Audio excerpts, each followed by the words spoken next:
Selamlar, nasılsınız? Umarım iyisinizdir. Her şey yolundadır. Bugün size Tesserie'nin incelemem ve test yapmam için göndermiş olduğu akıllı yüzüğü anlatacağım. İnceleyeceğim ve test edeceğim. Akıllı yüzük böyle şık bir kutuda geliyor. Kendisi de zarif ve şık. Bu akıllı yüzük hemen hemen tüm Tesla'larla uyumlu. Bizde resmi olarak satılmış olan tüm Model Y araçlarıyla uyumlu. Yani eski kasa Model Y araçlarına da uyumlu, yeni kasa Juniper'lere de uyumlu. Öncelikle bu yüzükle ilgili bazı bilgiler vereyim. Çok güzel, şık bir kutuda geliyor. Ve bu şekilde zirkonyum seramikten üretilmiş. Herhangi bir sağlığa zararının olmadığı belirtilmiş. Zirkonyum bildiğim kadarıyla ağızlarda diş tedavilerinde veya diş sağlığıyla ilgili işlemlerde de kullanılıyor. Şimdi takıyorum. Çünkü Tesserie'nin ben bu akıllı yüzüğünü, anahtar kart özelliği olan bu akıllı yüzüğünü kurmuştum. Şimdi o kurulumu bir izleyelim. Sonra beraber hem özelliklerine bakalım hem de testini yapalım. Öncelikle akıllı yüzüğü tanıtmamız gerekiyor. Tanıttıktan sonra kullanabileceğiz. Şimdi akıllı yüzüğü tanıtalım. Bunun için ihtiyacımız olan şey akıllı yüzüğümüz ve Tesla anahtar kartımız. Burada araba simgesine tıklıyoruz. Sonra kilitler. Menünün bu kısmına geldikten sonra anahtarı daha önceden anahtar kartı tanımladığımız yere bırakıyoruz. Ve buradan anahtar kart ekle. Yüzük aşağıdayken tam görmedi. Şu ortadayken geliyoruz. Böyle tuttuk ve burada gözüktü. Sonra bunu kaldırıyoruz. Ve kartımızı koyuyoruz. Şimdi yüzüğümüz eklendi. Bakın burada adı yedek. Bunun ismini değiştiriyorum. Diyorum ki Errol Ring. Kaydet diyorum. Bu yüzük anahtara da bir isim vermiş oldum. Şimdi bunu tanımlamış olduk. Ve sonra yüzüğümüzü takıyoruz. Artık akıllı yüzük anahtar olarak kullanılmak üzere kullanıma hazır. İzledik kurulumunu. Kurulumu çok zor değil, çok basit. Bu anahtar kart özelliği olan Tesserie'nin akıllı yüzüğü 15 tane farklı renkten oluşuyor. Ekrana da onları koyarım. Ve aynı zamanda her renginde 16,5 mm ile 21,5 mm aralığında 7 farklı ölçüsü var. Yani kullandığınız herhangi bir yüzüğün çapını ölçüp o ölçülerden birini sipariş verebilirsiniz istediğiniz renkte. Dediğim gibi aynı zamanda aksesuar olarak da kullanılabilen zarif ve şık işlevli bir aksesuar. Tesserie'nin bu anahtar kart özelliği olan akıllı yüzüğü ile tek bir dokunuşta aracı açabiliyoruz, kapatabiliyoruz ve aracı sürebiliyoruz. Herhangi bir şekilde anahtar kartımıza veya telefonumuza ihtiyaç duymadan. Peki bu anahtar nasıl çalışıyor? Bu anahtar Bluetooth üzerinden çalışmıyor, Wi-Fi üzerinden çalışmıyor. Bu anahtar NFC özellikli refit frekanslı bir çip ile çalışıyor. Bu çip yüzüğün içinde. Tesserie'nin bu akıllı yüzüğü Tesla'nın anahtar kartı ile aynı manyetik yapıya sahip. Zaten o kartla birlikte buna tanıtmış oluyorsunuz. Dediğim gibi entegre bir şekilde çalışıyor araçla. Ve hızlı bir şekilde okuma yapıyor, hızlı bir şekilde açıyor, kapatıyor ve sürüşe başlıyorsunuz. Dedim ya içinde refit özellikli frekanslı bir çip var diye. O çip yerleştirildikten sonraki üretim zirkonyum seramikle yapılmış ve IP68 sertifikasına sahip. Herhangi bir şekilde su almıyor. Yüzebiliyorsunuz, elinizi yıkayabiliyorsunuz. Su ile ilgili her şeyi yapabiliyorsunuz. Hiçbir şey olmuyor. Ama aynı zamanda dayanıklı. Yani düşmelere, çarpmalara, sürtünmelere, sıcağa, soğuğa, bu tür etkilere karşı dayanıklı bir malzemeden üretilmiş zirkonyum seramik dediğim gibi. Bu yüzük NFC özellikle olduğu için bataryaya veya herhangi bir enerjiye ihtiyaç duymuyor. Bataryaya ihtiyaç duymadığı için de şarj etmeye gerek kalmıyor. Yani yüzüğü bu şekilde süresiz bir şekilde kullanabilmiş oluyorsunuz. Herhangi bir şekilde şarj etmeden veya başka bir şekilde pil, batarya gerektirmeden. Peki Tesserie'nin anahtar kart özelliğine sahip olan bu akıllı yüzüğü hangi senaryolarda bize yardımcı olabiliyor? Birincisi, bazı endişelerimiz olabiliyor. İşte büyük şehirlerde yaşıyoruz. Güvenlikle ilgili kaygılarımız oluyor.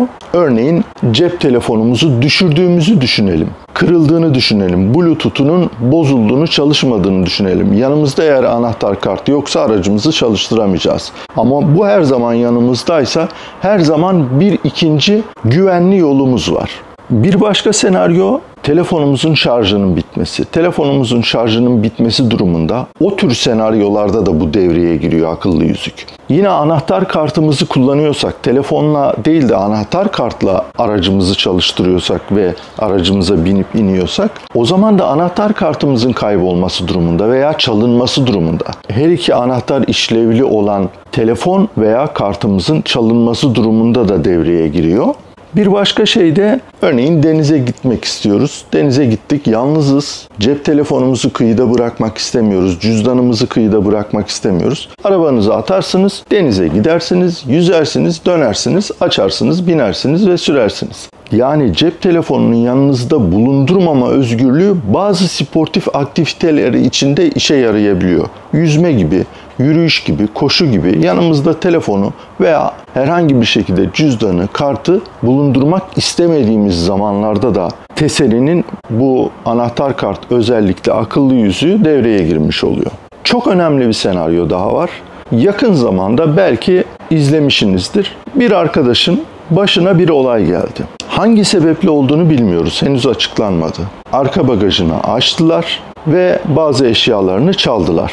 O arkadaşın paylaşmış olduğu linki de açıklama kısmına koyuyorum. Epey bir zorluk çekti. Önemli eşyaları da vardı çalınan eşyalar içinde. Aracınızı garajınıza park ettiğini düşünün veya park ettiğiniz yerin evinize çok yakın olduğunu düşünün.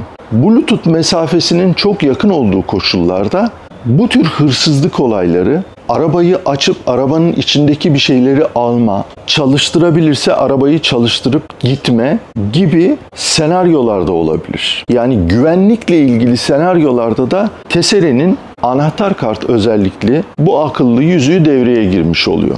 Birkaç gündür kullanıyorum. Gerçekten benim için en önemli aksesuarlardan birisi oldu. Şimdi birkaç deneme yapalım. Öncelikle şunu söyleyeyim. Tesseri'nin anahtar kart özellikli bu akıllı yüzüğünün şu şekilde kapıya tutulması gerekiyor.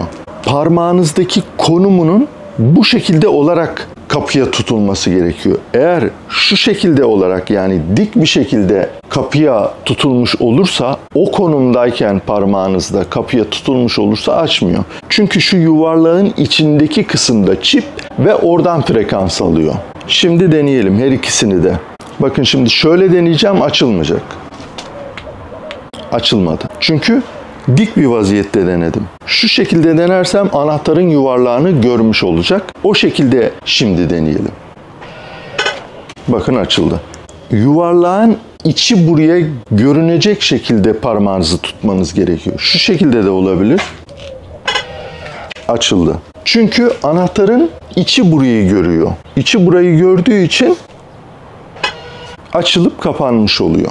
Sürüşle ilgili bir video çekmiştim. Onu da şimdi koyuyorum. Bir de onu izleyelim. Yani içeri biniyoruz ve çalıştırıyoruz, gidiyoruz. Burada şu ayrıntıyı da belirteyim. Tesseri'nin anahtar kart özellikle bu akıllı yüzüğüyle kapıyı açıp Tesla'mıza bindiğimizde bize orada bir soru çıkıyor ekranda. Diyor ki bu profille bağlansın mı bu anahtar diyor. Bu anahtar özellikle Tesseri'nin akıllı yüzüğünün mevcut profilinizle bağlamak istiyorsanız evet diyorsunuz. Ve dolayısıyla siz bu yüzükle arabaya bindiğinizde o profilinizle çalışmaya başlıyor. Hangi profili istiyorsanız o profili bu akıllı yüzüğe tanımlamış oluyorsunuz. Yani şuradaki kameranın gözüktüğü yerin biraz altına tutmanız gerekiyor. İşte yine aynı şekilde. Kameranın oraya doğru, yukarıya doğru çıkarsanız bu sefer tanımama olayı oluyor. Çünkü RFID ve NFC'nin manyetik alanı bu kısımda. Dolayısıyla bu kısma tutuyorsunuz. Bakın kapandı. Şimdi tekrar uzaktan gösterelim. Bakın burada. Yani tam kameranın biraz altından.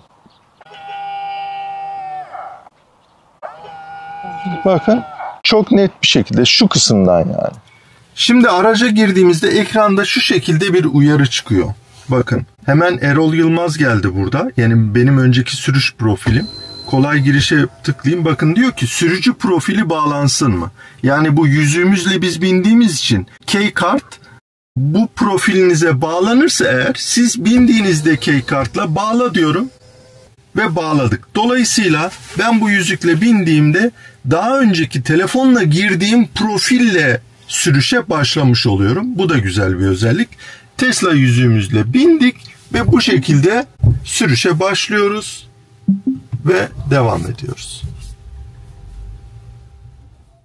Bugün de Tesseri'nin anahtar kart özellikli akıllı yüzüğünü inceledik ve test ettik.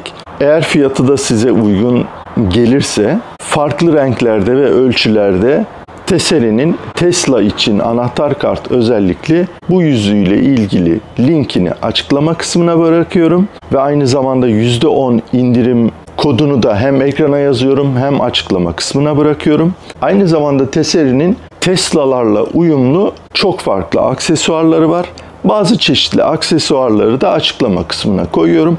Onları da bakıp inceleyip fiyatı uygun olanların siparişini verebilirsiniz. Dikkat etmeniz gereken şey o aksesuarların bazıları Juniper uyumlu olmayabiliyor veya eski kasa için alacaksanız onun için uyumlu olmayabiliyor. O kısmı muhakkak inceleyin. Kendi aracınıza uyumlu olup olmadığını kontrol edin. Gerekirse takıldığınız noktada bir mail veya mesajla soru sorun. Onun cevabını aldıktan ve netleştirdikten sonra sipariş verin. Çünkü yurt dışından geliyor. 30 euronun üstünde. 30 euronun üstünde farklı gümrük işlemlerine tabi tutuluyor. Uzun sürüyor. Gelmesi de dolayısıyla 35-40 günü bulabiliyor. Tekrar geri göndermek istediğinizde bazı sıkıntılarda yaşanma ihtimali olabiliyor. O nedenle muhakkak uyumlu olup olmadığını kontrol edersiniz. Bu içeriğin de sonuna gelmiş olduk. Şimdilik sizinle vedalaşıyorum. Tekrar görüşmek üzere. Kendinize iyi bakın. Sevgiler, selamlar.